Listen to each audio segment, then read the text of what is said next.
Bonjour, cher génie d'amour. C'est avec joie et le cœur rempli de merci que je te lis mon manuel du génie. Le manuel du génie à l'intention des apprentis de la magie.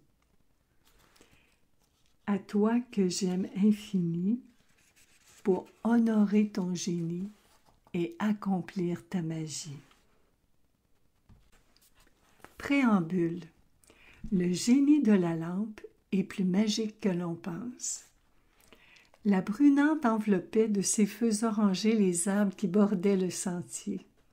Un peu désorienté, il regarda autour de lui.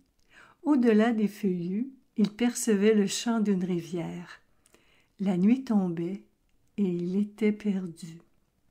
Heureusement, un croissant de lune se levait à l'horizon. L'instinct de survie lui suggéra de faire un feu. Il se mit à chercher du bois parmi les branchages. Sa main toucha un objet métallique. Intrigué, il profita d'un pâle rayon nocturne pour l'examiner de plus près.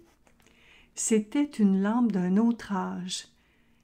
Elle lui rappelait celle d'un conte ancien, et son imagination s'empara de sa raison.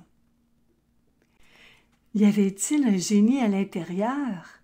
Confiant, il se servit de la manche de son chandail pour frotter vigoureusement la lampe argentée. Rien ne se produisit. Était-il en train de rêver? Il secoua cette folle pensée et se remit à frotter.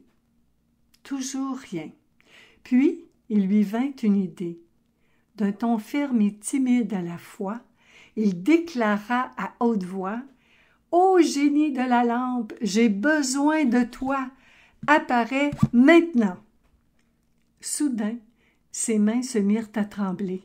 Quelque chose voulait sortir de la lampe. Un filet de fumée lumineuse monta de son bec. Tiraillé entre le doute et la joie, il fixa la silhouette qui prenait forme devant lui. Ses traits se précisèrent enfin. Le génie lui souriait avec tant de bonté. Mais ce n'était pas possible! Sûrement qu'il rêvait. Ce visage, il le connaissait, et très bien d'ailleurs. C'était le sien! Soudain, un éclair éblouissant l'aveugla complètement. Il cria si fort qu'il se réveilla. Le soleil du petit matin inondait ses yeux éblouis. Il ne voyait plus rien de la même manière. Tout était clair.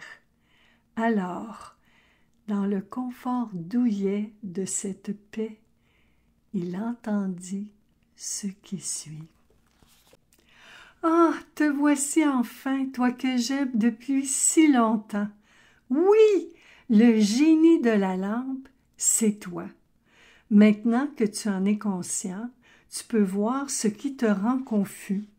Ce n'est pas ce que tu vis, mais bien les pensées que tu crois à propos de ce que tu vis.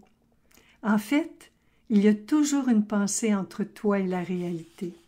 Pensons à la pluie. D'abord, il y a la réalité qui arrive. Il pleut.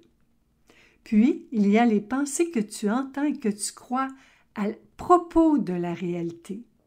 « Oh non, il pleut, je déteste la pluie, ne devrait pas pleuvoir, j'aurais dû le savoir. » Ainsi, tu réagis aux pensées que tu crois à propos de la pluie sans te demander si cela te convient de les croire ou pas.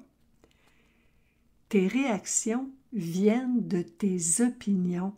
Vois-tu la magie en cause?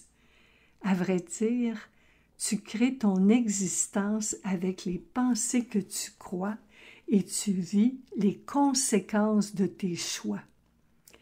Cette prise de conscience te révèle ta puissance.